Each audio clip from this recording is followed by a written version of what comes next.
Adé Laurent nous montre bien que les produits dopants font tout en musculation et il a totalement raison. Regarde un peu ce physique monstrueux à son prime quand il était dopé et tu vas voir à la fin que son physique actuel est éclaté au sol. Là on parle de sa meilleure forme, zéro vrai point faible. Des pecs énormes, des épaules ultra développées et justement, avoir des gros pecs et des grosses épaules en même temps, c'est extrêmement rare.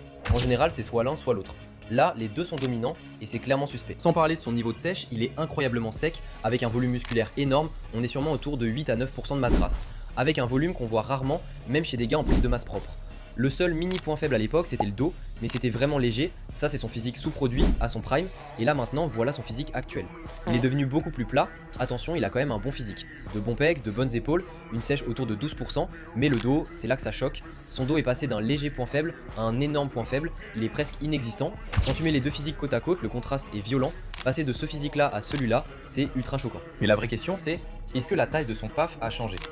Car 23 cm sous produit, c'est une arme blanche.